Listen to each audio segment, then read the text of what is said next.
Well, Hillary Clinton's struggling to bring in Bernie Sanders supporters, as a new report reveals about 1/3 of them are opting out of supporting other candidates. To Nomiki Konst and Jehmu Greene on what this means for her chances.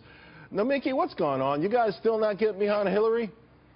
I mean, I am a Democrat, but we have to remember that there are a lot of Bernie Sanders supporters that are first-time voters, disaffected voters, independents, and they don't buy into this two-party system. And so I think what the Clinton campaign needs to keep in mind is it's not just about speaking to these voters and their concerns and their pains, because that's what Bernie Sanders did, but also understanding that the Brexit problem could very well happen, that the same energy that was positive in Bernie Sanders' campaign could also turn negative. I mean, I'm getting it on Twitter constantly, because if I say one thing in support of the Democrats, my own people have turned on me. So I think it's something for the Clinton campaign to keep in mind, that a different type of messaging needs to be made to these voters, because in swing states, when you look at these issue-based voters in states like Colorado, in Ohio, you know, if she says she's against fracking, but she's holding fundraisers with natural gas executives, those people know. And if those 3% of voters don't turn out in Ohio, that could lose her the election.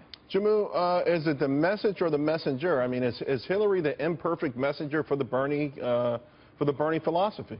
I think she's doing actually quite a good job when you compare it to, has Trump been able to consolidate the votes for conservatives who haven't, or business-minded Republicans who aren't interested in backing him? Look, Nomiki, I think you are living in somewhat of a vacuum with kind of the Twitter feedback that she gets. You're not your average Bernie Sanders voter. The average Bernie Sanders voter, and that's an odd thing to say average, because I think they are all very unique and very loud and vocal and passionate, but they see exactly what Bernie Sanders wrote about in the LA Times this week. He said that Hillary Clinton is the one who is going to carry his issues through. And you've seen so many concessions on college, debt-free college, on the DNC platform. He has gotten so many concessions, and it's just about 91 days. How many more of the Bernie Sanders supporters is she going to be able to pull in?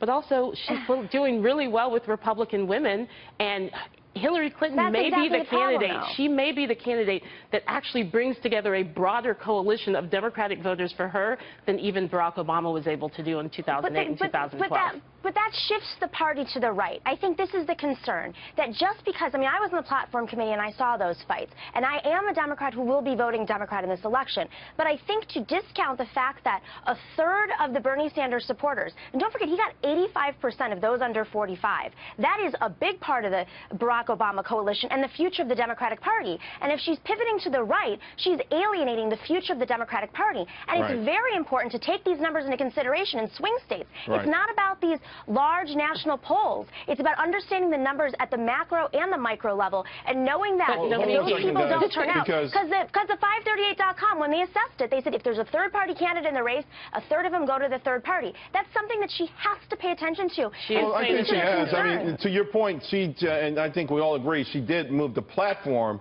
extremely far to the left. Whether she would actually govern that. I was on the platform committee. It's weak language. There were two types of amendments: a very let's put it this way: Bernie Sanders, he thinks that she did, because he has endorsed her and he continues to endorse her. So at least the man himself, perhaps not the message, but the man has gotten behind her. I wanted to ask you guys about another thing, and Nomiki, you just brought up President Obama.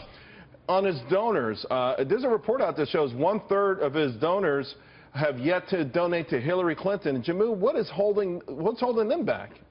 I don't think Hillary Clinton is having a problem when it comes to getting Democratic donors to back her. Look, she's a different candidate than President Obama. One, she's on track to either meet or surpass what he was able to do in 2012. And two, she has built up, and her husband had built up, a different donor base than he did. But those other donors are also seen. But why are the other donors reluctant? People have given big money before. Why wouldn't they give her big money? I think people are giving her big money, and many people are giving her small money right now. I don't even see how this is a story when you've got the fact that she is going to either meet or surpass what Obama was able to raise in 2012. That is significant. Now, individuals, they give to candidates for different reasons. Clearly, Nomiki and Bernie Sanders are in a different place right now. Individuals can be in a different place than who their candidate ends up supporting. And the reality is she needs to continue to raise as much money as possible because Donald Trump has finally realized that money is a part of the political Donald Trump game. is nipping at her heels. But Nomiki, you know, we just had Mika say that the mother's milk of politics is money. I would be really concerned if 1/3 of Obama's big-time donors are ignoring my campaign.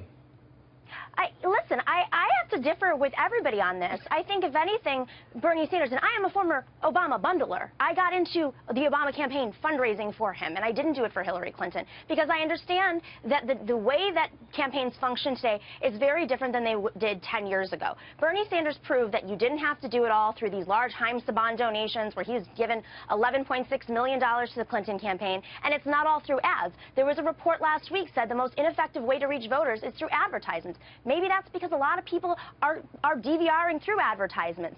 If you want to run a campaign the way that they ran them in the 90s, that's the way to go. I think it's about how you spend the money. And you know what? If she doesn't raise as much money as Obama, I think that's great. If she wins and she doesn't raise as much money as Obama, even better. If she does it with small dollar donations and focuses on field rather than ads, even better. We got to change the business model. It doesn't work for the Republicans, doesn't work for Democrats. The last 4 candidates who raised more money did not win. All right, but the ones who won also raised a lot of money themselves. They weren't necessarily paupers. Ladies, thank you very much.